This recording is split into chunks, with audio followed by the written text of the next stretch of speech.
welcome to my channel. So last class we discussed about atomic radii. In that we have discussed about covalent radii, then van der Waals radii and metallic radii. All these we have discussed in detail in the last class, and at the end of that last class I have given one question. But I'm so happy that at least one student, ഒരു കുട്ടിയെങ്കിലും അത് answer ചെയ്ത് എനിക്ക് കമൻറ്റിൽ തന്നു. ബാക്കി ആരും എനിക്ക് comment ചെയ്തിട്ടില്ല. ഒരാൾ, ദാറ്റ് ഈസ് അനു സേവർ, എനിക്കറിയില്ല അതന്നെയാണോ പേര്. ഇതിപ്പോൾ ചിലവരൊക്കെ അധികം പാരൻസിൻ്റെ ഐ ഡി എന്നൊക്കെ കയറില്ല. എനിവേ വെരി ഗുഡ് അനു സേവർ, യു ഹാവ് റെസ്പോണ്ടഡ് ആൻഡ് ആ ആൻസറും കറക്റ്റായി നല്ല രീതിയിൽ തന്നെ പറഞ്ഞു കേട്ടോ. Very good. അപ്പം നമ്മൾ ലാസ്റ്റ് ക്ലാസ്സിൽ ചോദിച്ച ക്വസ്റ്റ്യൻ ഇതായിരുന്നു. The atomic radius abruptly increases as we move from halogen to inert gas. നമുക്കറിയാം, കഴിഞ്ഞ ക്ലാസ് നന്നായി പഠിച്ചവരോടാണ് പറയുന്നത്, as we move along the period, അതായത് നമ്മൾ പീരിയഡിൽ കൂടെ പോകുമ്പോൾ size of the atom decreases, ചെറുതാവുമായിരുന്നു. ബട്ട് അതായത് 17th ഗ്രൂപ്പ് ഹാലോജൻ എത്തി, നെക്സ്റ്റ് 18th ഗ്രൂപ്പിൽ പക്ഷെ പെട്ടെന്നൊരു ഇൻക്രീസ് ഉണ്ട്. അതായത് നമ്മൾ പറയുന്നത് along the period the size of an atom decreases. But ഈ 18th പീരിയഡ് എന്ന് പറയുമ്പോൾ 18th ഗ്രൂപ്പിൽ എത്തണ സമയത്ത് ഈ 17നെക്കാട്ടും 18th ആൾക്കാർക്ക് ഒരു ഇത്തിരി വലുപ്പം കൂടുതലാവുമായി.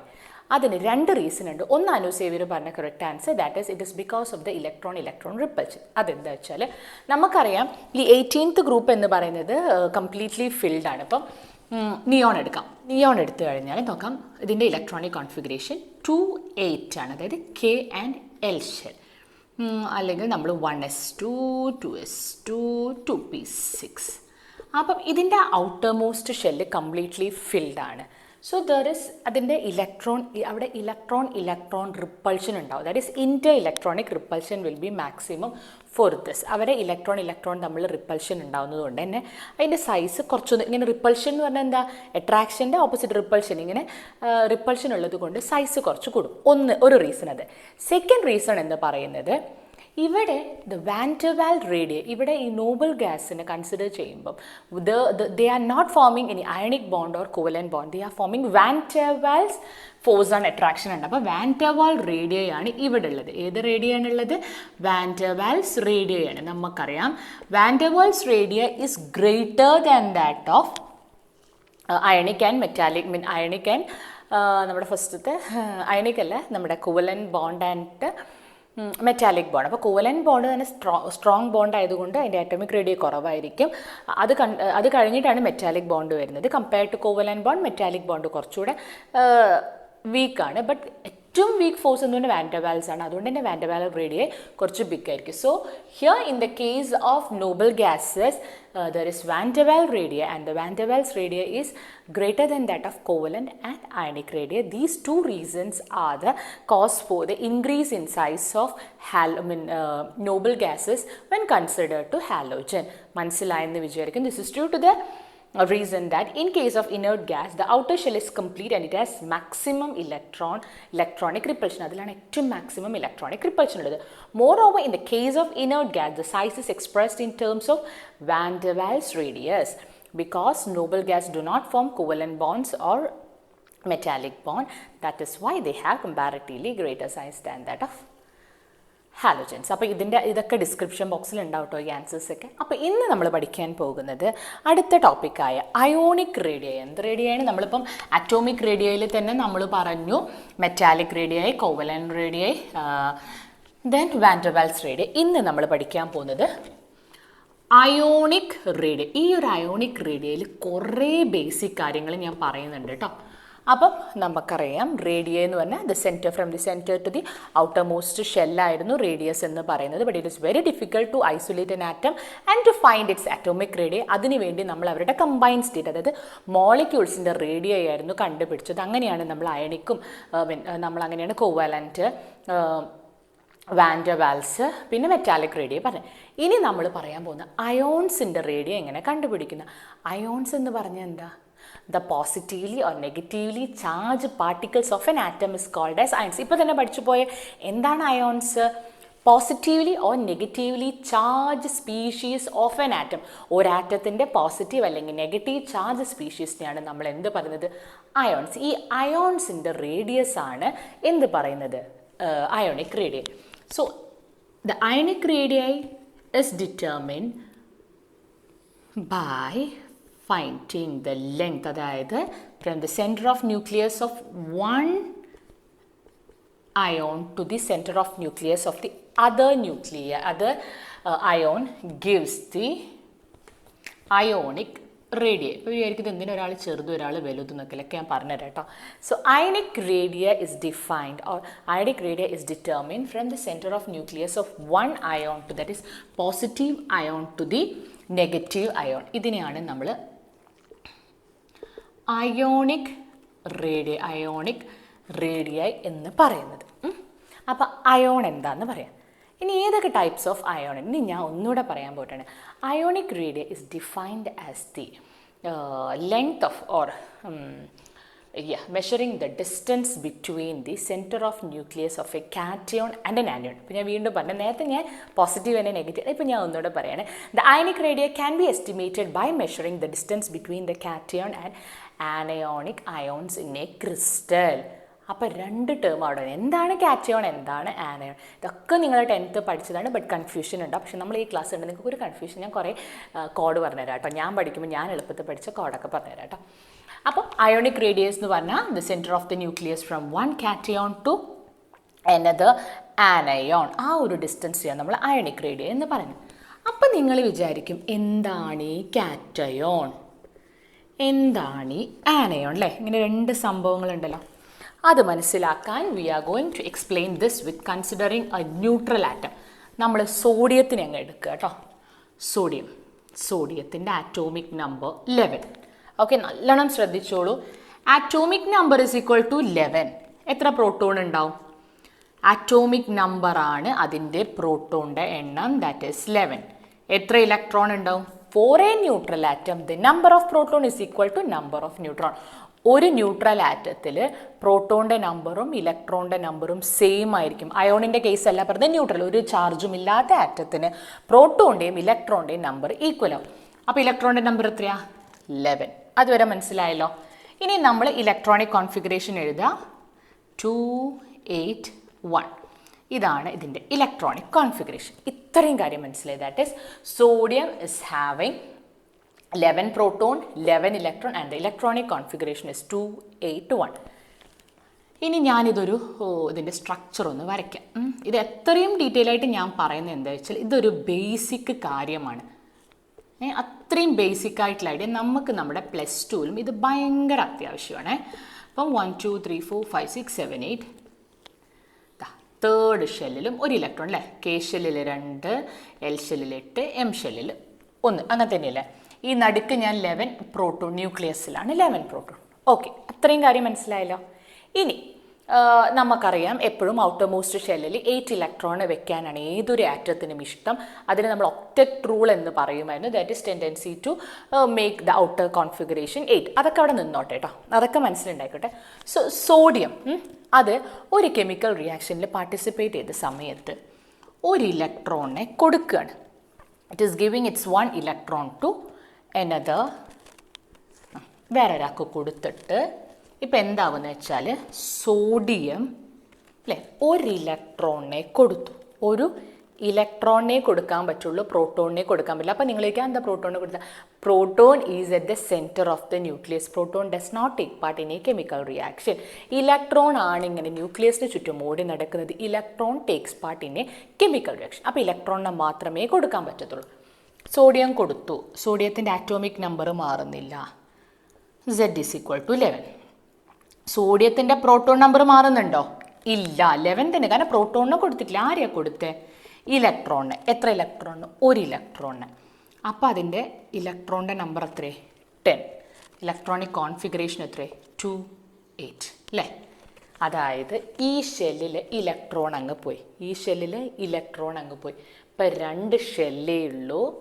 ഈ 11 പ്രോട്ടോണും ഇലക്ട്രോണും തമ്മിൽ നല്ല അട്രാക്ഷൻ ഉണ്ട്. ഈ 11 പ്രോട്ടോണിന് ഇപ്പം ഈ 10 ഇലക്ട്രോണിനെ അട്രാക്ട് ചെയ്താൽ മതി. ആദ്യം എത്ര ഇലക്ട്രോണിനെ? 11 ഇലക്ട്രോണിനെ അട്രാക്ട് ചെയ്യണമായിരുന്നു. ഇപ്പോൾ 10 ഇലക്ട്രോണിനെ അട്രാക്ട് ചെയ്ത്. കാരണം ആദ്യം കൊടുത്ത അതേ ഫോഴ്സ് തന്നെയാണ് അട്രാക്ഷൻ ഉള്ളത്. പക്ഷേ ഇപ്പം എന്തായി, ഈ ഓരോരുത്തർക്കും കിട്ടുന്ന ഫോഴ്സിൻ്റെ പവർ കൂടിയതുകൊണ്ട് ഒരു ഇലക്ട്രോൺ പോയി. അപ്പോൾ അതിന് ആ ഇലക്ട്രോണിനെ അട്രാക്ട് ചെയ്യേണ്ട ആവശ്യമില്ല. അപ്പോൾ എന്ത് പറ്റും? ഇതിൻ്റെ സൈസ് അങ്ങ് കുറയും. അതവിടെ നിന്നോട്ടെ, സൈസിൻ്റെ കാര്യം ഞാൻ പറഞ്ഞത്. സോ ഇവിടെ ഇപ്പം 11 പ്രോട്ടോണും 10 ഇലക്ട്രോണുമേ ഉള്ളൂ. നേരത്തെ 11 ആയിരത്തി ഇവിടെ 11ഉം 10ഉം.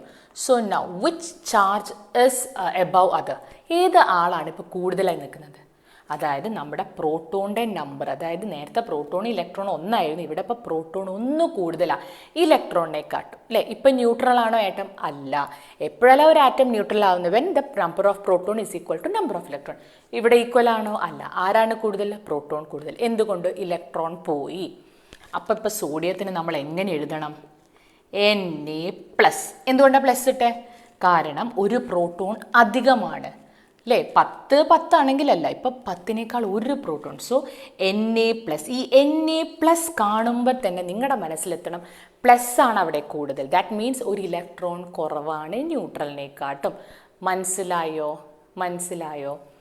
ഇങ്ങനെയുള്ള പ്ലസ് ചാർജുള്ള അയോൺസിനെ നമ്മൾ പറയും cations. എന്താ പറയുക? Cations. Cations are formed by the loss of electron. ഇലക്ട്രോണിനെ ലൂസ് ചെയ്യുമ്പോൾ ഉണ്ടാവുന്നതാണ് cations.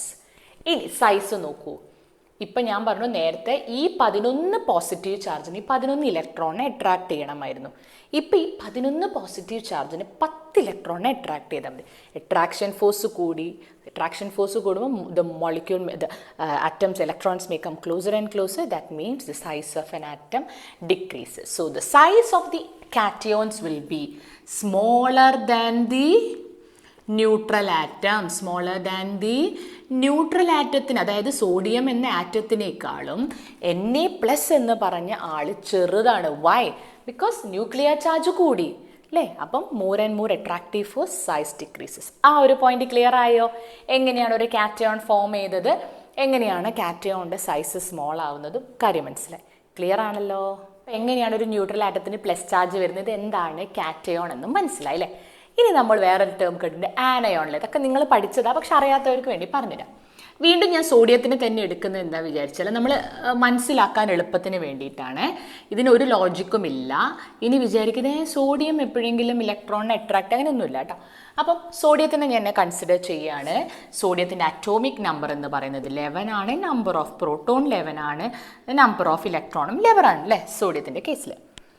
ഇനി വിചാരിക്കുക ഒരിക്കലും സോഡിയം ഇലക്ട്രോണിനെ ആക്സെപ്റ്റ് ചെയ്യുന്നില്ല. അതും നിങ്ങൾക്കറിയാം. Why it is not accepting electron? കാരണം അതിനെപ്പോഴും ഔട്ടോമോഷനിൽ 8 ഇലക്ട്രോൺ മതി, അപ്പോഴും ഇതിനെ ലൂസ് ചെയ്യണം. പക്ഷെ നിങ്ങൾക്ക് ആനയോൺ എന്താണെന്ന് പറഞ്ഞു തരാൻ വേണ്ടി മാത്രം ഞാൻ എടുക്കുകയാണ് ഈ എക്സാമ്പിൾ. അപ്പോൾ if sodium is accepting 1 electron from other atom, വേറെ ആരെടുത്തും ഒരു ഇലക്ട്രോണിനെ ആക്സെപ്റ്റ് ചെയ്തു, ഒരു കെമിക്കൽ റിയാക്ഷനോടെ അതിനൊരു ഇലക്ട്രോൺ വേണം, അത് ആക്സെപ്റ്റ് ചെയ്തു. No such thing happened because sodium has always a greater tendency to lose an electron. അപ്പോൾ ആറ്റോമിക് നമ്പർ മാറുമോ? ഇല്ല. സോഡിയം എന്ന് പറഞ്ഞ ആൾ ആറ്റോമിക് നമ്പർ 11 തന്നെ. പ്രോട്ടോണിൻ്റെ നമ്പർ മാറുമോ? ഇല്ല. Because only the electron they are accepting, not the proton. Electron ഒരാളെ accept ചെയ്തു. അപ്പോൾ എത്രയായി? 11 മാറി 12 ആയി. അപ്പോൾ ഇതിൻ്റെ ഇലക്ട്രോണിക് കോൺഫിഗറേഷൻ 282 ആയി. ഓക്കെ, ഇതായിരുന്നു നമ്മൾ നേരത്തെ വരച്ച ഷെല്ല്. ഇവിടെ 2 ഇലക്ട്രോണ്, ഇവിടെ 1 2 3 4 5 6 7 8. ഇവിടെ ഇപ്പം 1 ആയിരുന്നുണ്ട്, അപ്പം 2 എണ്ണം വന്നു. ഇവിടെ 11 പ്രോട്ടോണും ഉണ്ട്. ഓക്കെ, ഇപ്പം നേരത്തെ എന്ന് പറഞ്ഞാൽ ഇവിടെ 1 ഇലക്ട്രോണേ ഉണ്ടായിരുന്നുള്ളൂ. ഇപ്പം 1 ഇലക്ട്രോണും കൂടെ കൂടി. അപ്പം അവിടെ ഇലക്ട്രോൺ റിപ്പൾഷൻ കൂടിയോ? നേരത്തെ 11 എണ്ണം ഉള്ളിടത്ത് ഇപ്പോൾ 12 എണ്ണമായി. അപ്പോൾ ഇലക്ട്രോൺ റിപ്പൾഷൻ കൂടി. ഇലക്ട്രോൺ റിപ്പൾഷൻ കൂടുമ്പോൾ എന്താവും? സൈസ് കൂടും. ഒരു ഫാക്ടർ.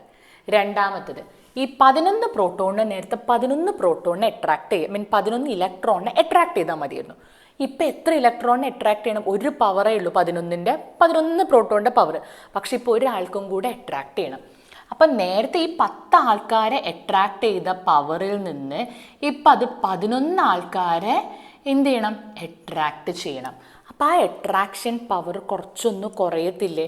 നേരത്തെ 11 ഇലക്ട്രോണ് 11 പ്രോട്ടോണ്. ഇപ്പോൾ ഈ 11 പ്രോട്ടോൺ 12 ആൾക്കാരെ പിടിച്ചു വലിക്കണം. അതിൻ്റെ പവർ ഒരു ഇത്തിരി കുറയും. So what happen? The size again increases. അപ്പോൾ ഇവിടെ ഒന്ന് നോക്കി നോക്കൂ, ഇവിടെ 1 ഇലക്ട്രോൺ കൂടി. അപ്പം സോഡിയത്തിൻ്റെ കയ്യിൽ നേരത്തെ 11 പ്രോട്ടോണും 11 ഇലക്ട്രോണും ഉള്ളിടത്ത് ഇവിടെ 11 പ്രോട്ടോണും 12 ഇലക്ട്രോണും. അപ്പം ഇലക്ട്രോണിൻ്റെ ചാർജ് എന്താ? നെഗറ്റീവാണ്. പ്രോട്ടോണിൻ്റെ ചാർജ് പോസിറ്റീവാണ്. അപ്പം Na മൈനസ് എന്നൊരു അയോൺ ഇല്ലേ, Na മൈനസ് വന്നു. How it happen?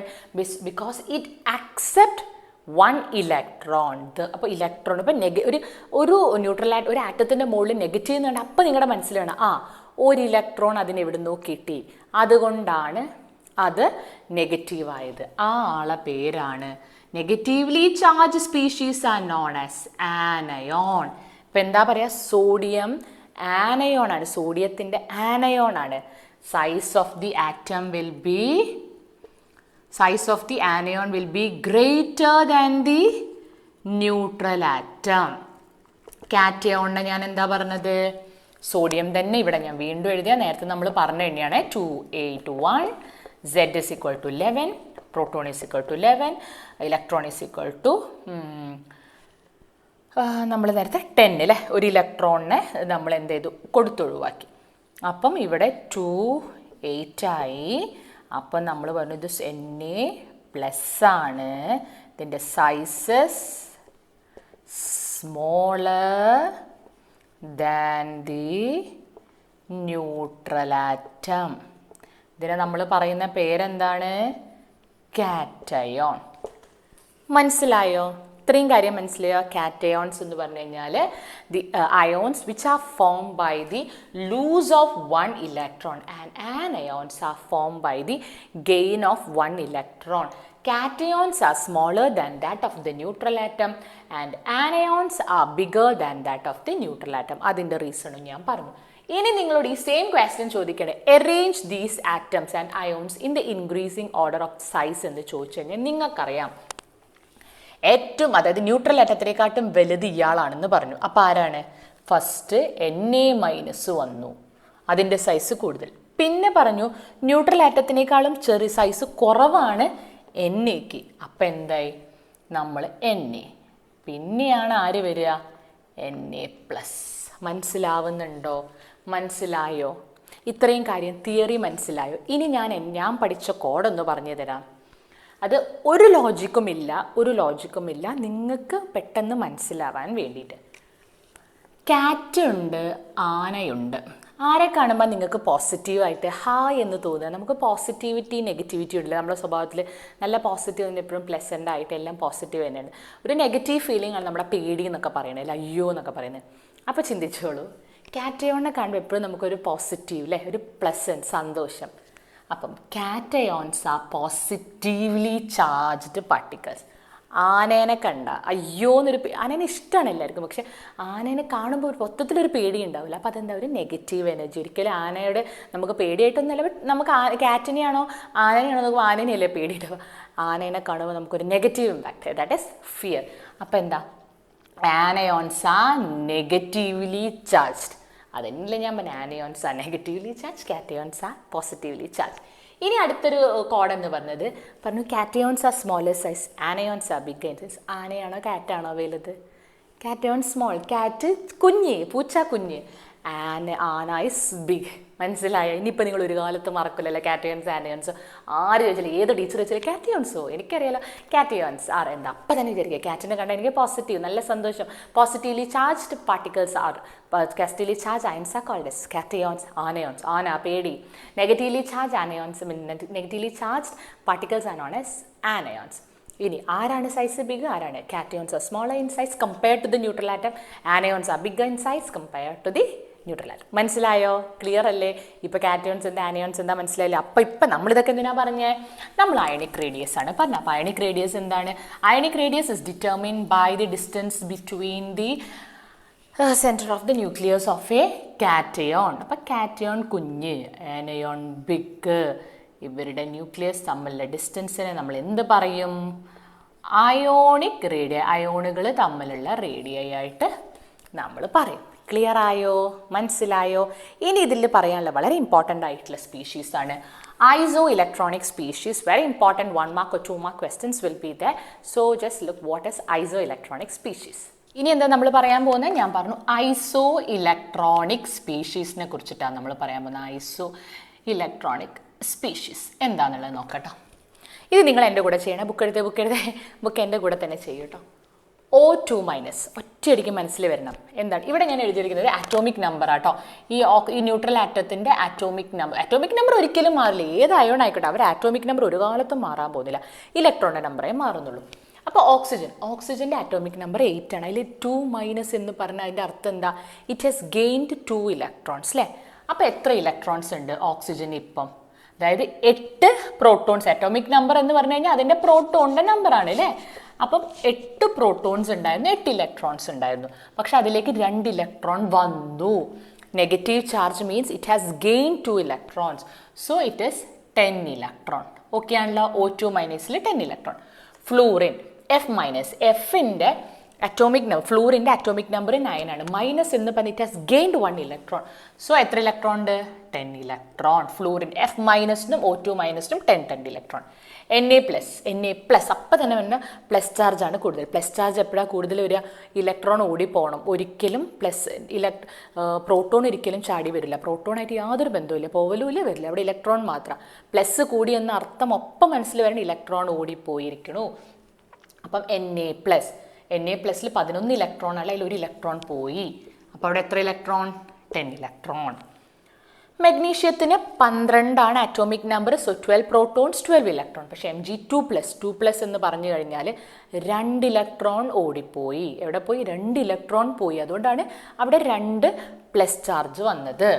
അപ്പം അവിടെയും 10 ഇലക്ട്രോൺ. നോക്കി. All these ions are having same number of electrons.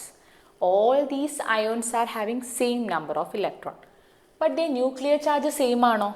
അല്ല. ന്യൂക്ലിയറിൻ്റെ ചാർജ് എന്തുകൊണ്ടാണ് വരുന്നത്? പ്രോട്ടോണിൻ്റെ നമ്പറുണ്ട്. ഇവരെല്ലാവരും പ്രോട്ടോണിൻ്റെ നമ്പർ സെയിം ആണോ? അല്ല.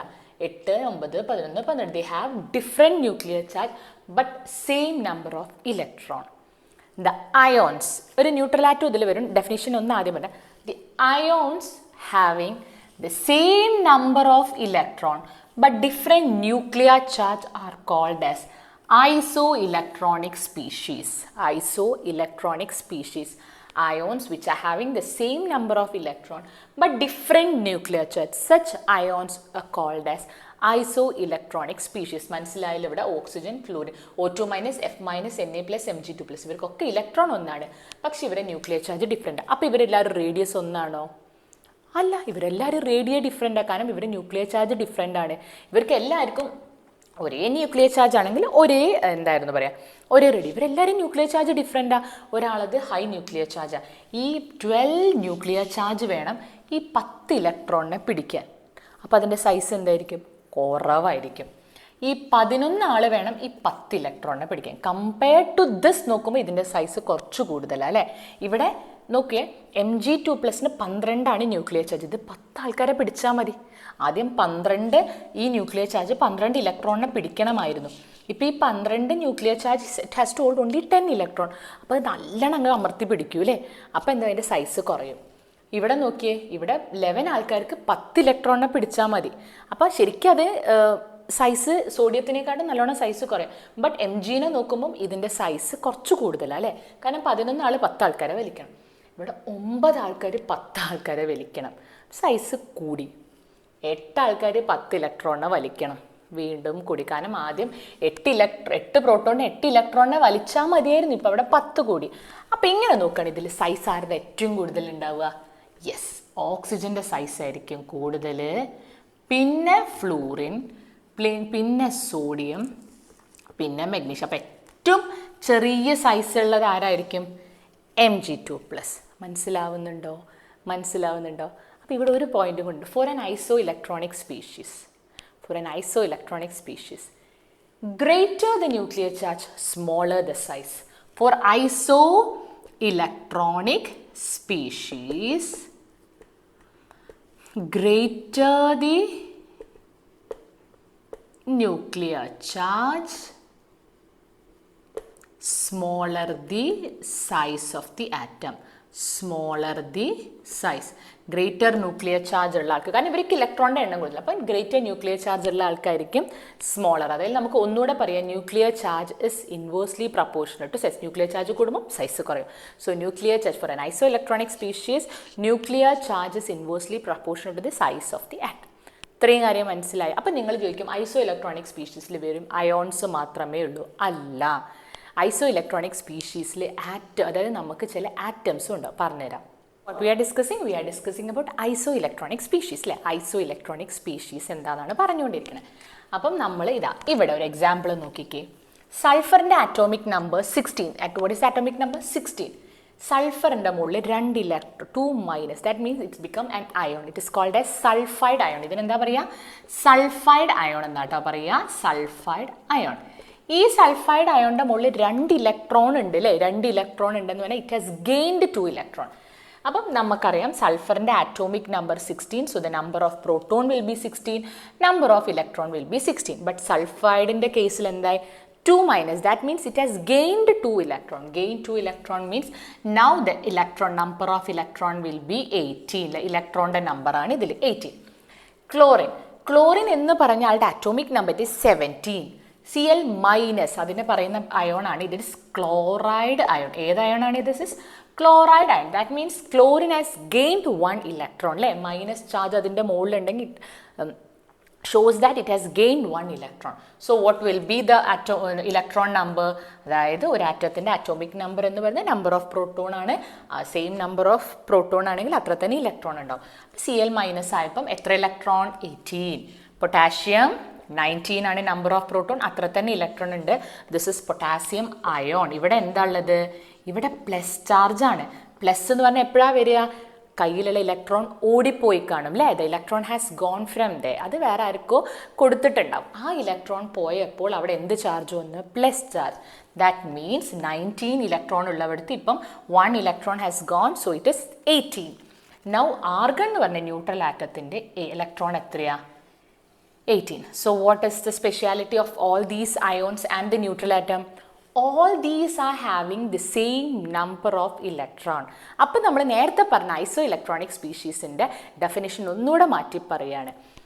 Neutral atom or an ion having the same number of electron with different nuclear charge is known as isoelectronic species. And a neutral atom or an ion having the same number of electron with different nuclear charge is known as isoelectronic species. അപ്പോൾ ഇതിനൊക്കെ നോക്കൂ, എല്ലാവരും nuclear ചാർജും ഡിഫറെൻറ്റാണ്, but ഇവർക്കൊക്കെ ഇലക്ട്രോണിൻ്റെ number same ആണ്. അപ്പോൾ isoelectronic species can be neutral atom ആവാം, അയോൺസുകളും ആവാം. ഇവരെല്ലാവരുടെയും കയ്യിൽ എന്തായിരിക്കണം? സെയിം നമ്പർ ഓഫ് ഇലക്ട്രോൺ ആയിരിക്കണം, ബട്ട് എന്തും കൂടെയാണ് അവർ ന്യൂക്ലിയർ ചാർജ് ഡിഫറെൻ്റ് ആണ്. ഇത്രയും കാര്യം മനസ്സിലായോ? അപ്പം argon is iso electronic with sulphide, chloride and potassium ion. ഇത്രയും ക്ലിയർ ആയല്ലോ അല്ലേ? ഇനി നമുക്ക് പറയാനുള്ളത് ഈ ionic റേഡിയ how it changes along A group and across A period. അത് നമ്മൾ പീരിയഡിലും ഗ്രൂപ്പിലും എങ്ങനെയാണ് ഈ അയണിക് റേഡിയസ് ചേഞ്ച് ചെയ്യുന്നതാണ് നോക്കേണ്ടത്. Same like atomic റേഡിയ. അറ്റോമിക് റേഡിയ എന്തായിരുന്നു? That is, the atomic radii decreases as we move along a period and increases as we go down the group.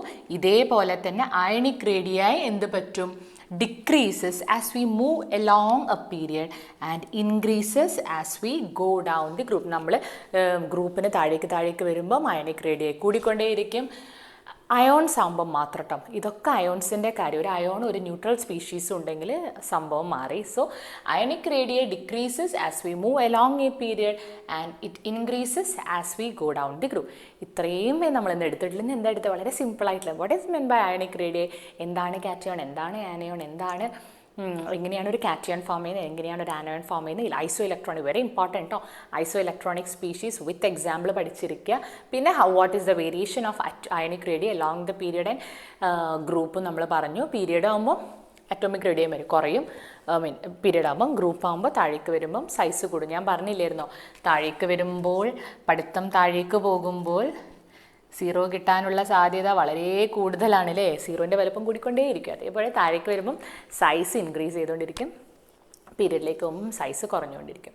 അപ്പോൾ ഇന്ന് ഇത്രയും പഠിച്ചാൽ മതി. അടുത്ത ക്ലാസ്സിൽ നമ്മൾ അയണൈസേഷൻ എൻതാൽപ്പി ഒക്കെ വേഗം തീർക്കണം. ആരൊക്കെ എന്നോട് പറയുന്നുണ്ട് വേഗം തീർക്കും. ഞാനും ശ്രമിക്കുക കേട്ടോ വേഗം തീർത്ത് തരാൻ വേണ്ടിയിട്ട്. അപ്പോൾ എല്ലാവരും നന്നായി പഠിക്കട്ടോ. പിന്നെ നിങ്ങൾ എനിക്ക് ചെയ്തു തരേണ്ടത് വെച്ചാൽ ഫ്രണ്ട്സിനൊക്കെ ഷെയർ ചെയ്ത് കൊടുക്കുക. അപ്പോഴല്ലേ ഉള്ളൂ എല്ലാവരും പഠിക്കുക. അപ്പോൾ എനിക്കും ഈ കുട്ടികൾ കാണുന്നുണ്ട്, നിങ്ങളെ കമൻറ്റൊക്കെ കാണുമ്പോൾ എനിക്ക് തോന്നും ഇനിയും വീഡിയോസ് ചെയ്യണം എന്നുള്ള കമൻറ്റ് ചെയ്യൂ, ഡൗട്ട്സൊക്കെ ചോദിക്കും. പിന്നെ ഡൗട്ട് ചോദിക്കാൻ നിങ്ങൾക്ക് ഇങ്ങനെ ഫോട്ടോസൊക്കെ എടുത്ത് ഡൗട്ട്സ് ഉണ്ടാവുമല്ലോ, ചില കുട്ടികളൊക്കെ എന്നോട് ചോദിക്കാറുണ്ട് ഇങ്ങനെ ടെക്സ്റ്റ് ബുക്കിലെ ഫോട്ടോസ് എടുത്ത് ഇതൊന്ന് എക്സ്പ്ലെയിൻ ചെയ്തിരോ എന്നൊക്കെ ചോദിച്ചിട്ട്. അങ്ങനെ വേണമെങ്കിൽ you can mail me at easychemistryclass@gmail.com. easychemistryclass, അതെല്ലാവർക്കും സ്പെല്ലിംഗ് അറിയാമല്ലോ, easychemistryclass@gmail.com, അതിൽ അയച്ചാൽ മതി കേട്ടോ. അപ്പോൾ ഞാനതിന് ആൻസേഴ്സൊക്കെ തരുന്നതായിരിക്കും. Okay, thank you.